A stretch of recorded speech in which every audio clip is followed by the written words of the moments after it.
Cada vez más centros disponen de monitores multiparámetros que dan una información muy completa del estado general del paciente durante un procedimiento anestésico. Uno de los parámetros más comúnmente vigilados es el porcentaje de saturación de la hemoglobina, tanto porque están incluidos en dichos monitores, como porque a veces es la única monitorización de la que se dispone. Generalmente, los equipos permiten la medición de frecuencia cardíaca, frecuencia respiratoria, presión arterial, saturación de oxígeno y temperatura. Existen también algunos equipos que permiten la medición de CO2, presión venosa, entre otras cosas. En el caso de este equipo, permite la medición de frecuencia cardíaca, saturación de oxígeno, presión arterial, frecuencia respiratoria, temperatura y electrocardiograma. La curva plastimográfica de la saturación parcial de oxígeno se obtiene a partir de la pulsioximetría. La medición de la variabilidad plastimográfica es un método no invasivo que podría usarse incluso en animales despiertos o simplemente sedados. Lo que hacen los oxímetros de pulso es hacer una estimación de la presión de oxígeno a nivel arterial a partir del porcentaje de hemoglobina saturada con oxígeno en la sangre arterial. La forma en que la saturación de oxígeno y la presión de oxígeno están relacionadas queda demostrada por la curva de disociación de la hemoglobina.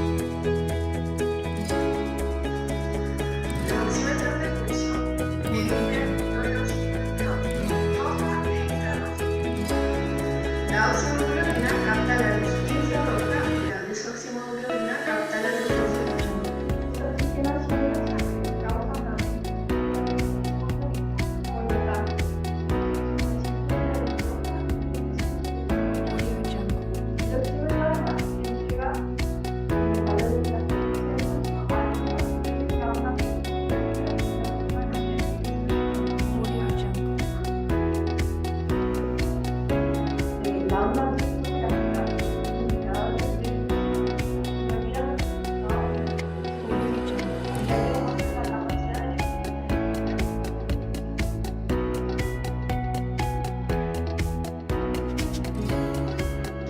Bajo condiciones en las cuales el pH, la temperatura, la presión parcial de dióxido de carbono y el fosfato orgánico son normales, una presión parcial de oxígeno de 60 milímetros de mercurio se corresponde con un valor de saturación de oxígeno de aproximadamente 90%.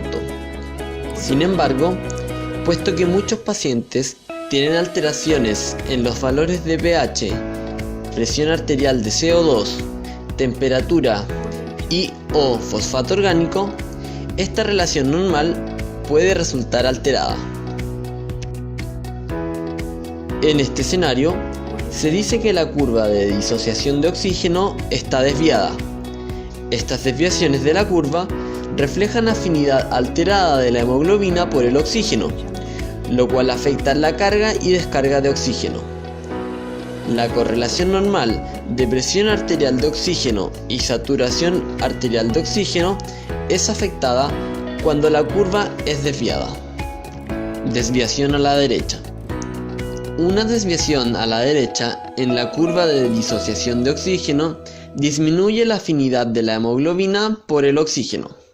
La hemoglobina no mantiene el oxígeno tan fuertemente y resulta más fácil la descarga de este. La afinidad de la hemoglobina por el oxígeno disminuye en acidosis, hipertermia, aumento de la presión arterial de dióxido de carbono y aumento del fosfato orgánico. Desviación a la izquierda.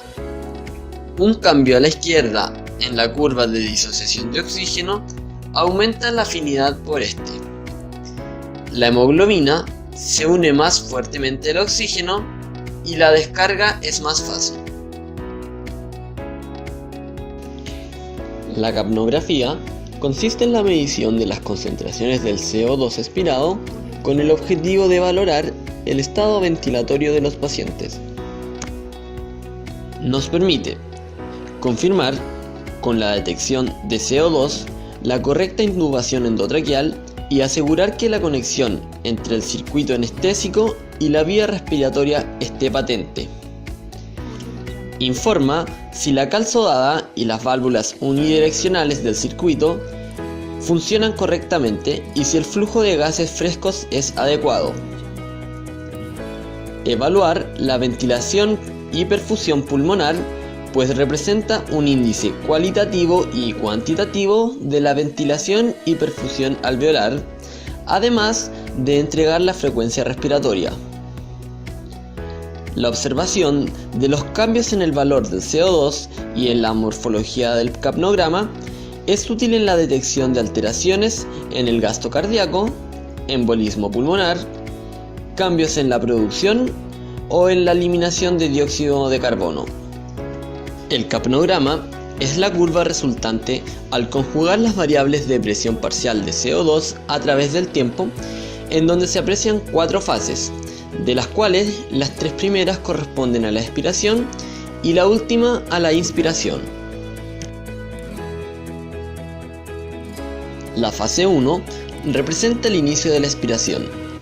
El gas que primero se expira es libre de CO2 procedente del espacio muerto anatómico. La fase 2 consiste en una subida rápida en el trazado debido al aumento de la concentración de CO2 por la mezcla de gases procedente del espacio muerto anatómico y del procedente de los alvéolos. La fase 3 o meseta alveolar es el gas rico en CO2 procedente totalmente de los alvéolos. En la fase 4, el CO2 cae rápidamente y debe llegar a cero, coincidiendo con la inspiración.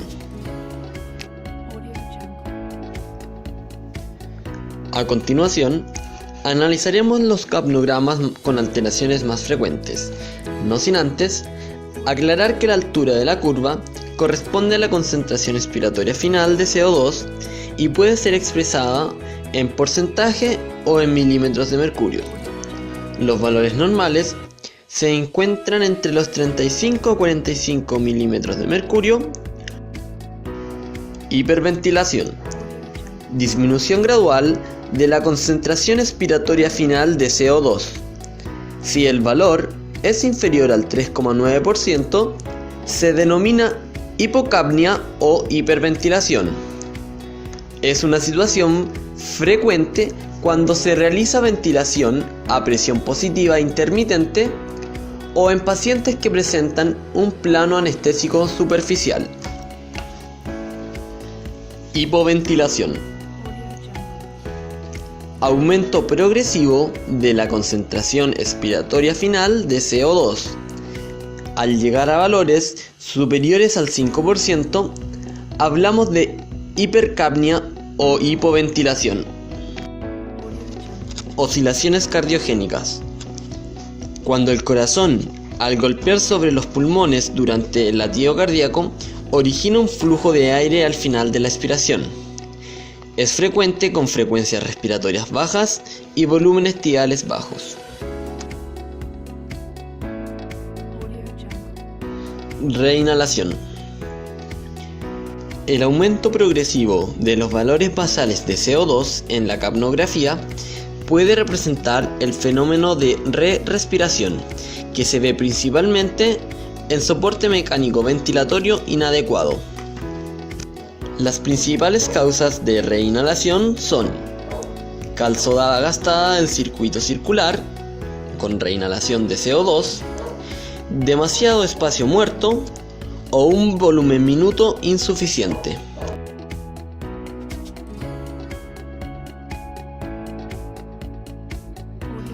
Broncoespasmo. Se puede observar que la meseta alveolar o fase 3 comienza a convertirse en una pendiente cuyo ángulo de inclinación será directamente proporcional a la gravedad del cuadro clínico. Audio Jungle.